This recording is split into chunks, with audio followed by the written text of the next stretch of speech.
Good afternoon, everyone. I welcome you all in Pathfinder classes. Dear, आज की class में हम लोग जो है इंग्लिश स्पेशल बैच जो है स्टार्ट करने जा रहे हैं। और इस बैच में आपको जो है ना from basic to advance level के ग्रामर का फुल कॉन्सेप्ट आपको सीखने को मिलेगा।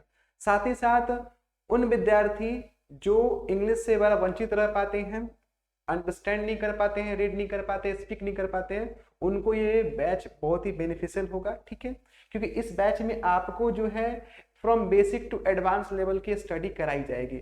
और इस बैच को कोई भी स्टूडेंट जो है ना इसको अटेंड कर सकते हैं, चाहे वो 10th के हो या 9th के हो या 11th के हो या 12th के हो या कोई कॉम्पिटिटिव एस्पिरेंट हो, क्योंकि ये बैच उन्हीं के संदर्भ में स्टार्ट किया जा रहा है।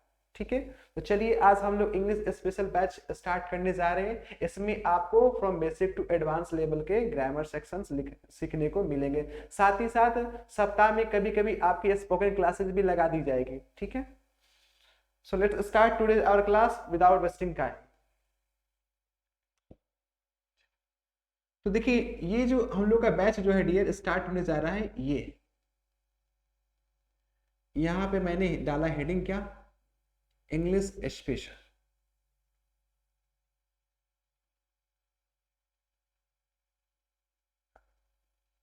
इंग्लिश स्पेशल, ठीक है, ये इंग्लिश स्पेशल आपका बैच होगा। इसमें आपका जो है बेसिक टू एडवांस लेवल तक की पढ़ाई होंगी, चाहे वो किसी भी क्लास के स्टूडेंट। ठीक है, तो इसमें हम लोग जो है ना एकदम बेसिक टू एडवांस, बेसिक से ले जाकर के कहां तक, एडवांस तक, from basic to advanced. Done है। तो आज मैं आपको टॉपिक से स्टार्ट करने वाला हूं।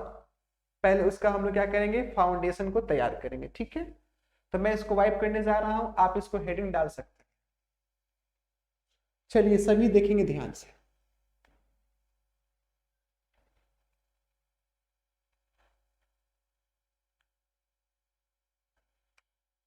देखिए क्या समझना है इसमें आपको। ठीक है, देखिए, तो डियर आपको इसमें आपको सबसे पहली बात है ना कि मैं हम टॉपिक वाइज आप लोगों को पढ़ाई जाएंगे। देखिए, तो देखिए सबसे पहले मैं आपको एक टॉपिक स्टार्ट करने जा रहा हूं, वर्ब। वर्ब, अगर आप इंग्लिश को अच्छा करना चाहते हैं तो आपको पहले वर्ब पे मास्टरी हासिल करनी होगी, क्योंकि बिना वर्ब का कोई सेंटेंस नहीं हो सकता। ठीक है, तो ये इसलिए आपका बहुत ही इंपॉर्टेंट टॉपिक है। और सबसे पहली बात यह है कि अगर आप वर्ब को अच्छे से नहीं समझ पाएंगे, tense, voice, narration, question tag,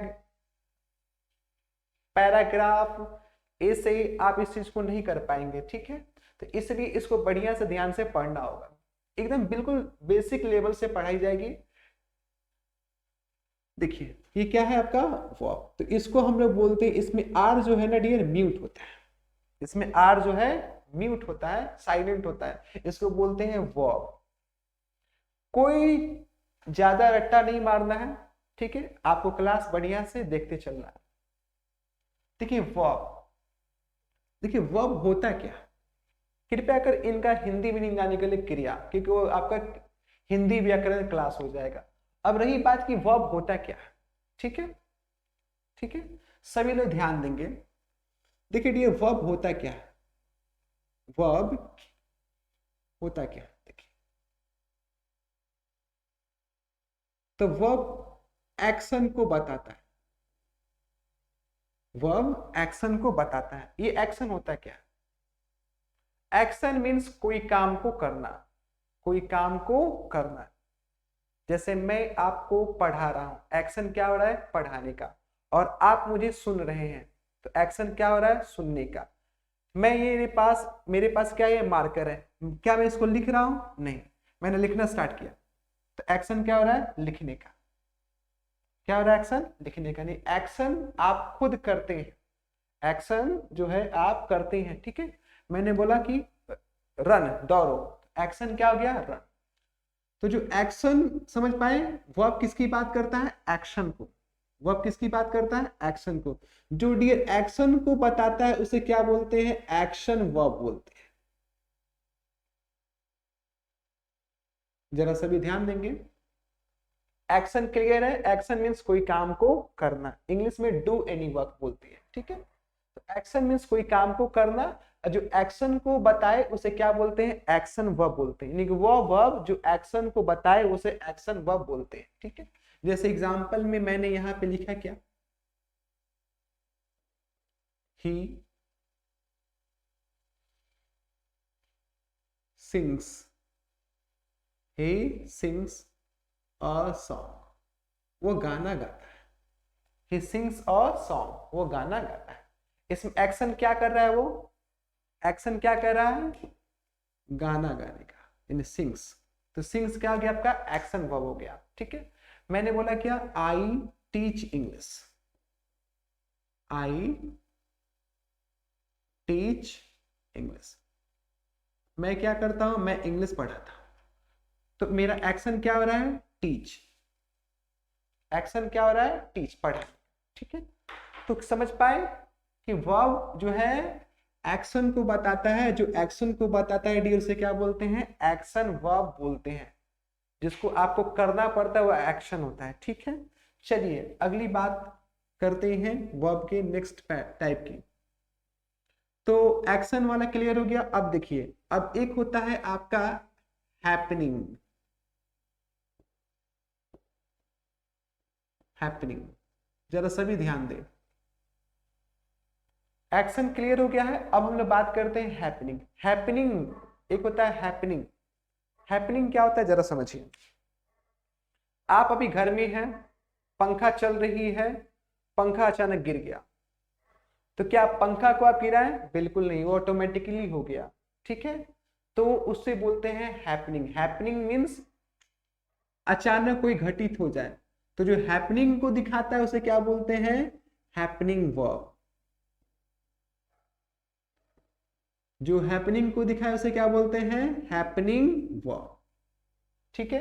अब देखिए, सपोज मानिए कि मेरे हाथ में एक क्यूब है, आइस क्यूब है, बर्फ का वो छोटा सा क्यूब है, अब मैं इस पे रख दिया, ठीक है। तो क्या बर्फ वो पिघलेगा? बिल्कुल पिघलेगा। क्या मुझे उसे पिघलाना पड़ेगा? नहीं, वो अपने आप पिघलने लगेगा। मतलब एक्शन क्या होने लगेगा? एक्शन ऑटोमेटिक होने लगेगा। अब आपके घर में जो है इन्वर्टर है, लाइट कट गया, इन्वर्टर ऑन हो गया, तो क्या कहते हैं कि मेरा इन्वर्टर ऑटोमेटिक है। तो कहने का मतलब है ना, हैपनिंग वर्ब क्या होता है कि इसमें आपका डियर एक्शन तो होता है, और एक्शन समझते हैं ना क्या? एक्शन क्या होता है? कोई काम को करना। एक्शन तो होता है, बट ये आपका क्या होता है डियर? एक्शन क्या होता है? ऑटोमेटिक होता है। ऑटोमेटिक मतलब अपने आप ही होता है। जैसे आप पेड़ के छाया में बैठे हैं नीचे, ऊपर से एक आम गिर गया, एक्शन हुआ बट वो ऑटोमेटिक हुआ, ठीक है। तो एग्जाम्पल इसका भी लिख दिया गया है ना, आइस मेल्टेड, आइस मेल्टेड, बर्फ पिघल गई। क्या बर्फ को पिघलाएं? नहीं, आप बर्फ खुद पिघल गई। एक्शन ऑटोमेटिक होगा, उसे बोलते हैं हैपनिंग वर्ब। तो वर्ब में पहला आप सीखे क्या? वर्ब एक्शन को बताता है, सेकेंड हैपनिंग को बताता है, और जो हैपनिंग को बताता है उसे क्या बोलते हैं? हैपनिंग वर्ब बोलते हैं। और हैपनिंग वर्ब में क्या होता है कि डियर इसमें एक्शन होता है लेकिन ऑटोमेटिक होता है, और इसमें क्या होता है? एक्शन करना पड़ता है, ठीक है। चलिए आगे बढ़ते हैं। नेक्स्ट है डियर आपका स्टेट। स्टेट वर्ब स्टेट को बताता है। स्टेट होता क्या है, ठीक है। तो देखिए, स्टेट का मतलब कोई चीज होने की बात की जाए। मैंने बोला कि हु एम आई, मैं कौन हूं? मैंने बोला कि मैं एक टीचर हूं, तो मैं क्या हूं? मैं एक टीचर हूं, यानी होने की बात की जाए। आप सभी क्या है? यू ऑल आर स्टूडेंट्स, तो आप सभी क्या है? स्टूडेंट हैं। तो यहाँ पे स्टेट क्या हो गई? स्टूडेंट्स की बात की जा रही है। तो जो स्टेट की बात करता है उसे क्या बोलते हैं? Stative verb. Stative verbs. Stative verb किसे बोलते हैं? जो स्टेट को बताता है उसे क्या बोलते हैं? Stative verb. अच्छा एक और बात है, क्या इसमें एक्शन होता है? इसमें नो एक्शन, इसमें एक्शन नहीं होता है। जैसे एग्जांपल देखिए डियर यहाँ पे, he is a good student, he is a good student, he is a good student. ठीक है, ये देखिए छोटा सा प्यारा सा स्टूडेंट कैसा है? गुड है। ठीक है, तो एक छोटा सा प्यारा सा क्यूटू बच्चा है ना, स्टूडेंट कैसा है? गुड है। अभी बताइए क्या कोई एक्शन कर रहा है? बिल्कुल नहीं कर रहा है ना। इसके बारे में हम लोग बात करें कि he is a good student, यह एक अच्छा स्टूडेंट है। ठीक है, इसका मतलब यहाँ पे स्टेट की बात की जा रही है, होने की बात की जाए कि ये लड़का कैसा है, तो अच्छा है, यानी स्टेट, स्टेट का मतलब होने की बता। चलिए अब लास्ट हमारा बचता है एक और, पोजीशन। पोजीशन, पोजीशन का मतलब होता है अधिकार, यानी जिसपे आपका हक चले, जिसपे आपका बस चले, है ना। तो जो पोजीशन को बताएगा उसे क्या बोलेंगे? Possessive verb. Possessive verb. अब पॉजेसिव वर्ब में आपके मेनली 3 वर्ब्स यूज किए जाते हैं। एक होता है आपका हैज, एक होता है आपका हैव, और एक होता है आपका हैड। ठीक है, जैसे एग्जांपल देखिए। ठीक है सर, थोड़ा मोबाइल दीजिए 1 मिनट। सभी देखिएगा, ये क्या है मेरे हाथ में? मोबाइल है। मैंने बोला कि आई हैव माई मोबाइल, है ना, मेरे पास मेरा मोबाइल। तो इस मोबाइल पे किसका पोजीशन है? पोजीशन का मतलब अधिकार, यानी कि हक जमाना। तो इस मोबाइल पे किसका राइट है, किसका पोजीशन है? मेरा। तो ठीक है, तो क्या समझे आप, यहाँ पे एक एग्जांपल लिखा गया है कि I have a mobile, I have a mobile, मेरे पास एक क्या है? मोबाइल है। और इस पे, इस मोबाइल जो है, ये मोबाइल जो है ना, पोजीशन यानी कि अधिकार किसका है? आई का है। तो ये किसके द्वारा बताया जा रहा है? हैव के द्वारा। ठीक है, अब मान लीजिए कि मैंने यहां पे लिख दिया क्या? I had a mobile, I had a mobile. अब बात की जा रही है पास्ट की, कि मेरे पास एक मोबाइल था, उस समय मेरा उस पर क्या था? अधिकार था, लेकिन अब तो नहीं है।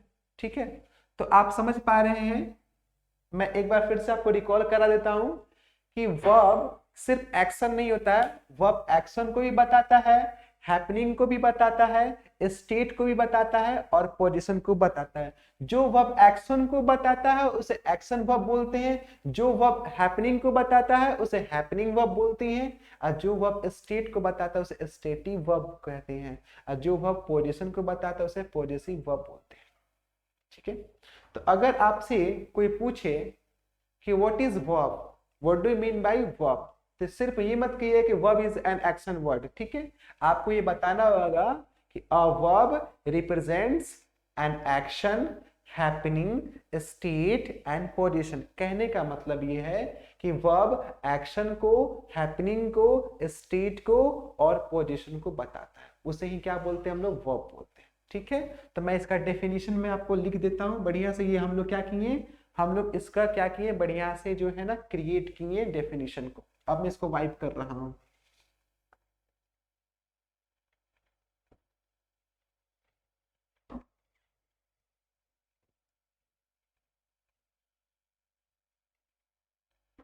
तो अगर बात की जाए डेफिनेशन वर्ब की, है ना, तो आप क्या लिखेंगे? A verb represents, a verb represents an action, comma, happening,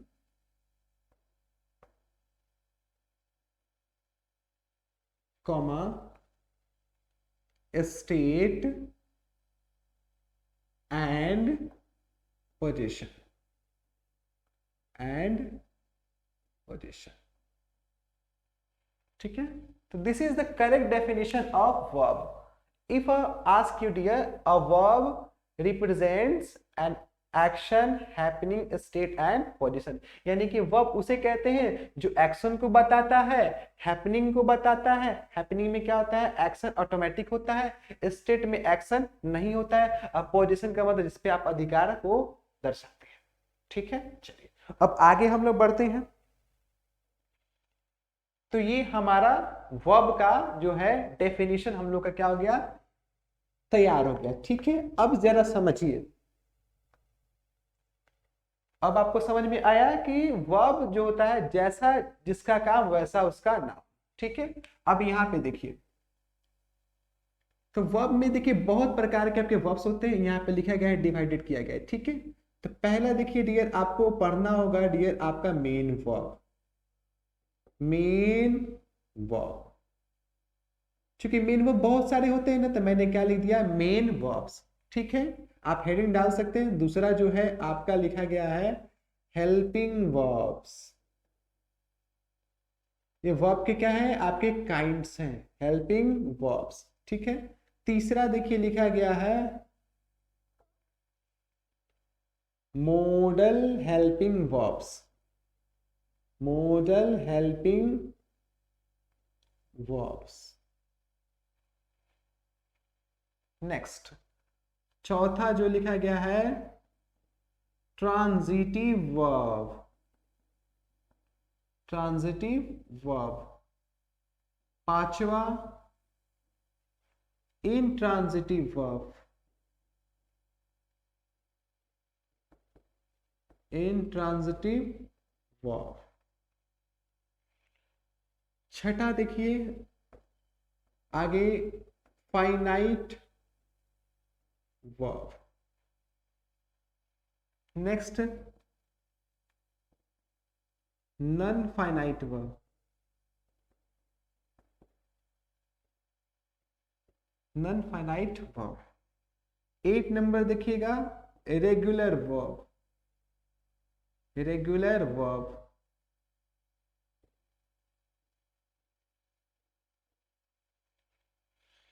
and irregular verb। irregular verb। और एक और देख लीजिए, वो होता है causative verb।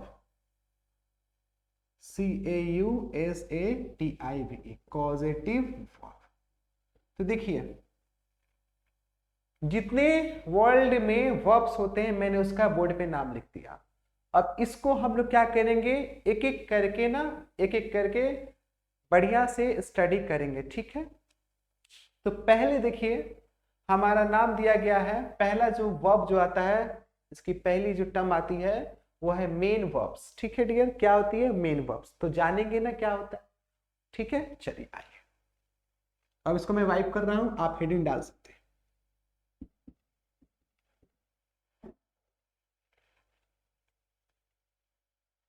देखिए यहां पे देखिए सभी main verbs. Main verbs. Main verbs. ठीक है, इसको शॉर्ट में हम लोग एम भी बोलते हैं। M.B। M B stand for main verb. ठीक है, अब देखिए मेन वर्ब में क्या होता है, एक्शन होता है। एक्शन समझ पा रहे हैं, एक्शन क्या कहता है। हाँ, तो मेन वर्ब क्या काम करता है, मेन वर्ब का काम होता है एक्शन को करना। मेन वर्ब का क्या काम होता है, एक्शन को करना। तो आप समझ पाए कि एक्शन क्या होता है, जस्ट थोड़ी देर पहले बताया था। तो मेन वर्ब का काम होता है एक्शन को करना। चलिए बहुत अच्छी बात है, मतलब कहने का मतलब ये है कि जो भी हमारे मेन वर्ब्स होते हैं वो क्या करते हैं, एक्शन को रिप्रेजेंट करते हैं, एक्शन वर्ब्स ही होते हैं मेन वर्ब। ठीक है, चलिए अब रही बात कि मेन वर्ब्स का क्या लिमिटेड है, क्या अनलिमिटेड है। तो देखो सबसे पहले ध्यान दीजिएगा, मेन वर्ब जो है ना लिमिटेड नहीं अनलिमिटेड है।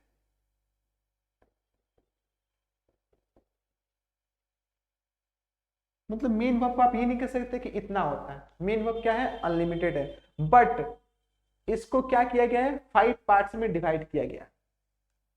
मेन वर्ब को 5 पार्ट्स में डिवाइड किया गया है।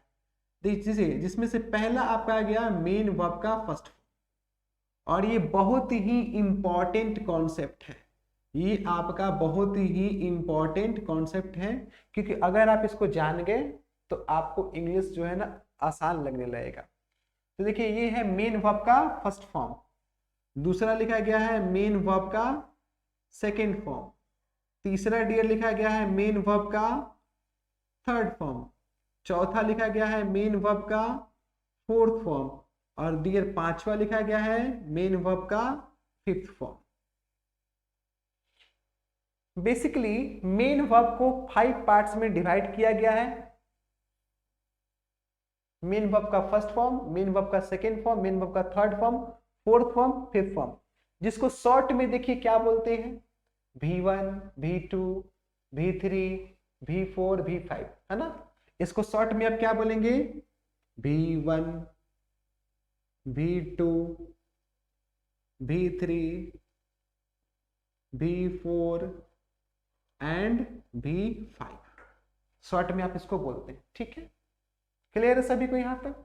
तो डियर आज के लिए क्लास के लिए इतना ही, ठीक है, कल इसके आगे मूव ऑन करेंगे। Till then have a good day, bye bye, see you in the next class, bye everyone.